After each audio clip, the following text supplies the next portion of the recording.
So today we are talking about boundaries, but I'll just frame the context. So, like you said, before it was Mindful Mondays, and now it's twice a week. So, just to have a little bit of a distinction between the two, on Mondays we're going to talk about psychology that directly relates to trading. So you'll really see the direct link to your trading performance in the topics that we're talking about. And on a Wednesday, we're going to talk about more psychology based topics that relate to you as a person. Because when you're trading, you're bringing yourself to the market. And, there's aspects of ourselves that can either help or hinder our trading performance, even if it seems very like an indirect link. So today it's boundaries. And I'm choosing this because in all of my coaching with clients, this is usually the topic that most people need some bit of help with or a little bit of, fine tuning around. So what do we mean by boundaries? These are the invisible lines that we draw that keep kind of a barrier between ourselves and other people. So they define what's ours, what belongs to us, and what belongs to other people. And these can be physical boundaries. So, you might have a sense of the level of personal space that you're comfortable with. That's your physical boundary. Say mental boundaries, which would be, you're allowed to have your own thoughts, your own beliefs, and other people can have theirs.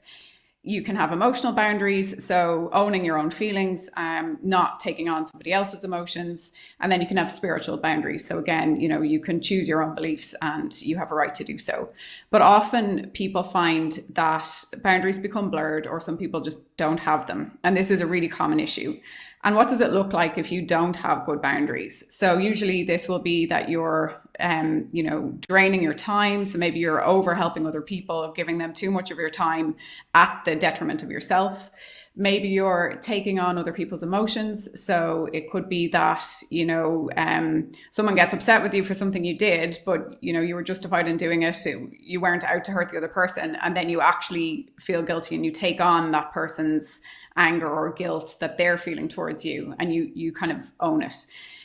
So that's a really common way that people can experience a lack of boundaries, is when they do other people's thinking or, take on other people's emotions for that other person.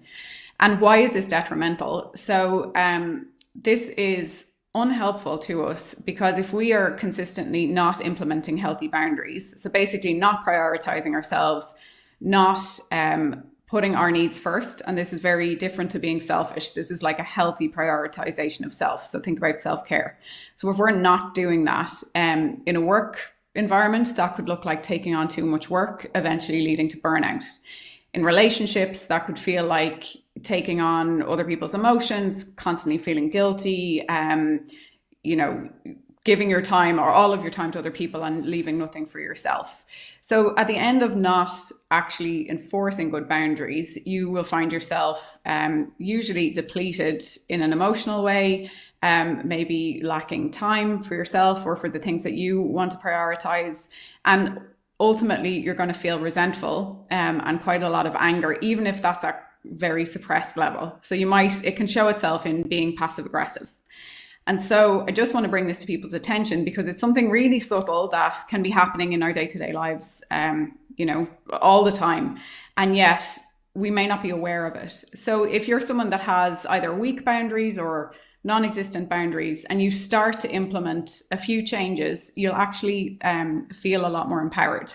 So I just want to suggest a couple of ways that if this is resonating as a topic with people, how you could actually start to change things. So one is understanding that you are completely entitled to say no without providing any explanation to people. So if you're somebody that finds yourself saying yes to everybody, yes to every request, and you're often without time for yourself or you're depleting your own energy, you can say no and you don't have to follow it with an explanation. So there's no guilt around it. If it doesn't suit you, if it's not right for you, you can say no to the other person and you don't need to follow it with an explanation. And how they deal with that afterwards is their own stuff. Like that's their responsibility. So that's within their own boundary to deal with that. So a practical example of that is, let's say someone invites you, I don't know, to go out on a Saturday night and you've had a really hard week at work. You just want to sit on the couch. You know that you need that time and space for yourself, but you feel guilty because you might feel bad if you say no and they want you to come out, they might think X, Y, Z about you. So you can just hold that line and say no. You don't have to give an excuse as to why you can't go out. So that's a healthy boundary. Another healthy boundary is being very clear on what is your responsibility and what is not. So often this can happen, especially in our relationships, our close relationships, and like those with our parents or our significant others. So we don't have to take on other people's emotions. You are only responsible for your own happiness and for your own emotions.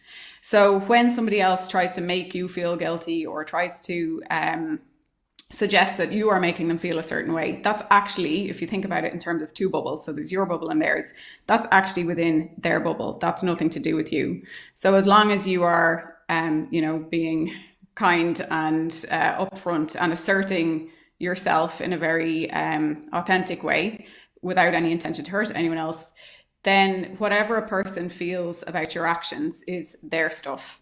So even to just bring this to a practical kind of conclusion or something that you could take away from today, I would suggest that if this topic is resonating with you, then today make an effort to say no to one thing that you would normally say yes to, that you actually feel like it depletes your energy in some way. So say no to that, and then find a way to prioritize yourself today in some small way. It could even be as simple as taking 5 minutes for a cup of coffee that you normally wouldn't take for yourself.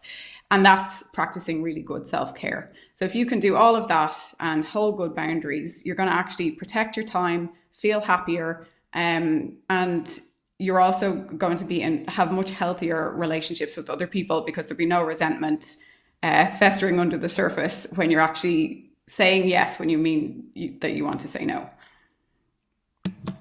That is fantastic, Créde.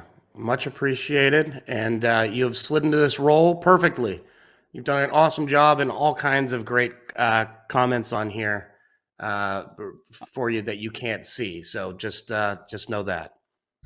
Awesome. Look forward to Monday. Thanks. Take care.